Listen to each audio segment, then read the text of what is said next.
꽃감 이겨가는 고장 경북 상주에서 발표자로 오게 된 곽재준입니다. 다시 한번 인사드립니다. 시청에서 자치단체에서 계약 업무를 담당하고 있고요. 오늘 발표할 자료는 자치단체에서 하는 계약 업무와 관련된 내용이 되겠습니다. 오늘 여기 와서 이제 마인드맵 공부도 학업도 이걸로 하는 것을 처음 알게 되었습니다. 그리고 10분밖에 안 남았는데 내부적으로는 이 자료를 2시 8분까지 해주시면 됩니다. 네, 빨리 끝내도록 하겠습니다. 2시 8분까지 20분 드리겠습니다. 예, 일단 빨리 끝내도록 하겠습니다. 내부적으로 이 자료를 가지고 이제 직원들을 대상으로 교육을 했었고요. 작년에부터 하고 올해 1월 달에 하고 10월 달에 3번을 했고 하는 과정에서 계속 업데이트를 계속 했습니다. 그래서 오늘 이 발표를 하게 됐고요. 이 발표할 내용은 이제 상주시 계약 업무 체계를 만들다로 정했습니다. 본 자료를 보면 크게 4가지로 이제 구성이 되어 있습니다.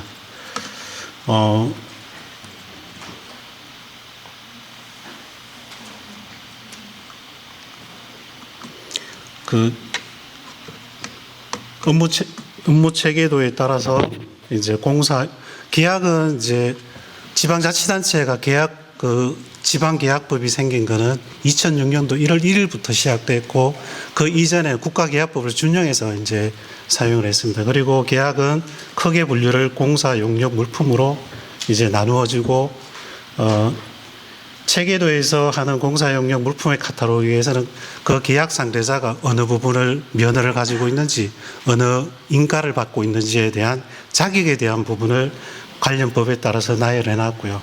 그 옆에 있는 계약 규정은 이 면허를 가지고 있는 업체가 어떤 절차에 대해서 어떤 절차로 인해서 계약을 해야 되는지, 입찰을 해야 되는지, 수의 계약을 해야 되는지, 금액에 따라서 5천만 원 이하 장애인 기업, 여성 기업에 대해서는 수의 계약해야 되는지, 그리고 지방자치 농업도시 농업을 하는 소재한 농공단지 입주 업체에 대해서는 또 금액에 관계없이 또 계약 1인 수의 계약을 할 수 있는 그런 규정이 여러 가지가 있습니다. 그래서 나열해 놨고요. 그 다음에 우측에 보면 이제 계약을 하다 보면 소송도 이제 원고도 될 수 있고 피고도 될 수 있는데 보통 피고가 되는 경우가 더 많습니다. 그리고 업무를 보다 보면 또 질의도 해야 되고 그런 상황이 있고, 그 다음에 저희 시 같은 경우에는 이제 기업체도 실질적으로 조금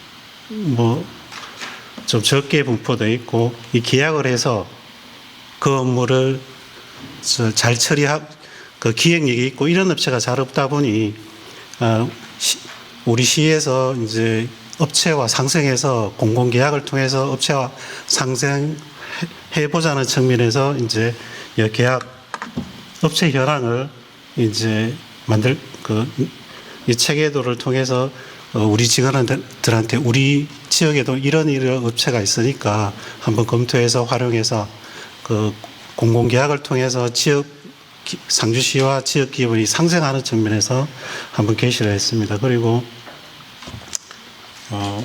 이 체계도를 왜 만들었느냐, 어떤 물론 직원용으로 만들게 됐지만은 우리 상주시의 현황을 간단하게 한번 소개하면서 만들게 된 배경을 한번 설명해 보고자 합니다. 우리 시 인구는 이제 신발이 무너지고 지금은 지방 소멸, 이제 감소라는 표현도 쓰고 있는데요. 92,000명, 면적은 1254km, 서울시의 한 3배 정도 됩니다. 공무원 선원 정원이 1260명이고, 그 다음에 이제 행정 개편이 됐었어요. 1986년도에 상주시가 이제 상주읍이 인구가 10만이 넘어서 상주시와 상주군이 분리되면서 이제 두 개의 행정체제를 가지고 있다가 1995년도에 행정 통폐합이라는 것을 또 하게 됐습니다. 그래서 1995년도에 그 상주시의 공무원과 상주시의 군의 공무원이 합쳐짐으로 인해서 한 20년 넘게 인사적체가 조금 발생하고, 이제 그때는 뭐 7급으로 들어와서도 6급으로 퇴직하는 사람도 몇 명 있었고, 지금 이게 이제 인사적체가 풀리면서 5년이나 6년 전부터 이제 직원들이 들어오면서 그 계층이 무너졌다고 봐야 되나요? 이렇게 계층이 무너지면서 업무 체계를 과연 어떻게 할 것인지에 대한 고민을 많이 하게 됐습니다. 그리고 이제 그 젊은 층에서 이제 업무를 보다 보니까 계약 업무는 야근도 많이 해야 되고, 또 가끔 가다가 이제 민원도 좀 발생되는데, 그런 업무를 지금 들어오는 직원들을 굉장히 좀 싫어하고 해서 이제 기피 업무가 되다시피 하고, 잦은 업무에 1년 잠깐 보면 또 옮기고 1년 보면 옮기고, 이렇게 하기 때문에 과연 가장 기초적인 계약 업무에 대한 가장 기초적인 거를 한번 만들어서 교육을 해 봐야 되겠다 싶어서 이제 체계도를 만들게 되었습니다. 그리고 우리 시 예산이 1년에 내년 예산은 1조 3천억인데, 작년 기준으로 해서 우리가 한 3,500 정도가 계약을 통해서 이제 그 지출이 되는 거 있습니다. 그러면 특별하게 합치면 한 40%가 계약을 통해서 이제 그 예산이 집행되고 있는데, 또 그런 전문적인 업무가 필요한데도 불구하고 이제 그 직원들의 업무 기피 현상, 이런 걸로 인해서 싱크화제를 통해서 지금 작년에부터 2회 동안 이제 교육을 했었고, 감사를 받게 됐습니다. 감사를 받게 되면서 이제 감사 지적이라든가 이런 거를 많이 줄일 수 있었던 게 큰 장점이라고 생각합니다. 그러면 여기서 뭐 업무적인 것보다도 이제 계약 업무에 대한 이제 새로운 이제 그 업무에 대한 게 이제 그 계약 업무는 크게 이제 지방계약법에 따라서 업무가 이게 이제 진행이 되지만,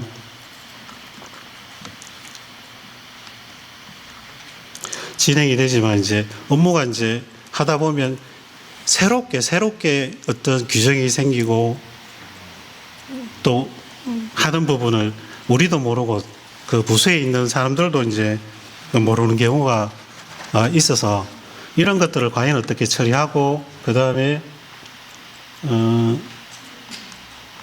업무를 보다 보면 또 지금 경기 상황이 좋지 않아서 채권 압류라든가 또 이런 것도 우리가 제3채무자가 될 수 있고, 이런 부분을 과연 어떻게 할까 해서 제 나름대로의 이제 체계도를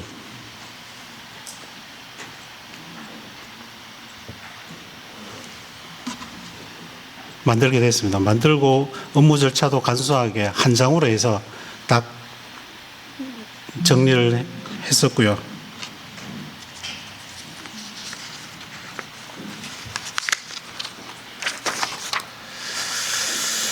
그다음에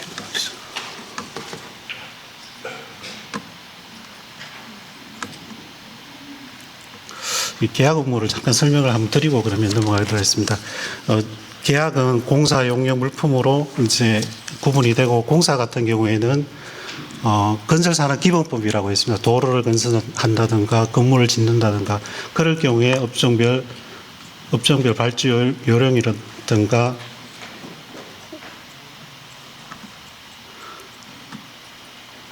지정된 내용이고, 그 다음에 건물을 지으면 전기공사나 정보통신공사, 소방공사가 같이 연관돼서 이제 해지면서 전기공사 정보통신공사는 2015년도 이전에는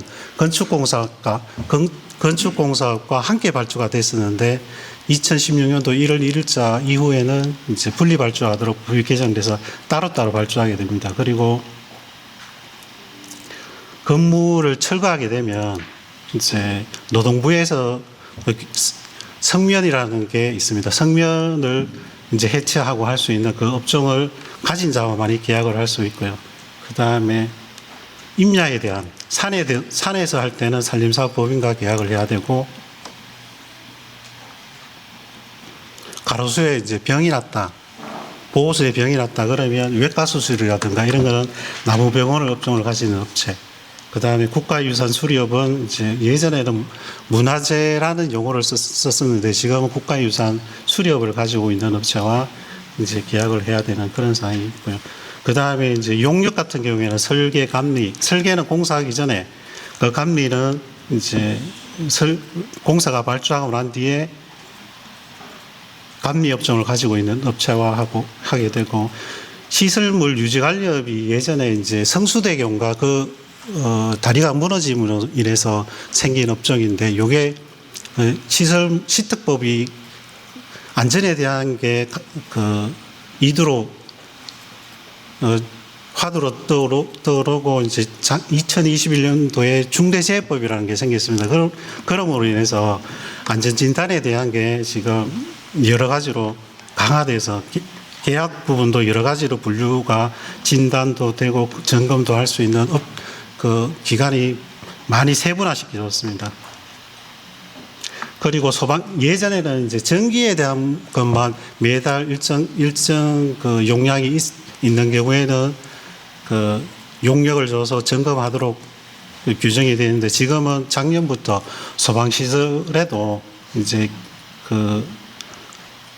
소방시설을 관리인 업자하고 소방시설도 매달 점검하도록 그렇게 규정이 바뀌어서 1년마다 일정 시설 이상인 그런 계약을 하고 있습니다. 그리고 아까 채권 압류와 연관돼서 잠깐 이제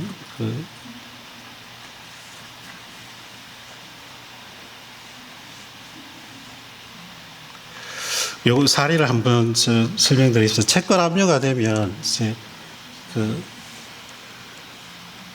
압류권자는 돈을 빨리 받으려고 하고, 이제 제3채무자는 그 상대편에 대한 돈을 줘야 되는데, 그 상대자가 이제 압류를 걸어놓고 공사가 한 2년 정도 진행이 되거든요. 그럴 경우에 이 사람이 소송을 이제 제기한 건이 되겠습니다. 소송을 제기했는데, 우리가 이제 소송하면서 주장한 것은 준공이 되고 검사가 완료되고 정산이 돼야지 이제 채권 금액이 확정된다 하는 것을 이제 판사님한테 주장을 했던 그 부분이 되는데, 그래서 이게 이제 판사님이 기일을 계속 얘기를 하셨어요. 하면서 막판에 이제 우리가 또 채권 압류가 들어오면 준공이 되고 청구를 안 하시거든요, 이분들이, 공사업자가.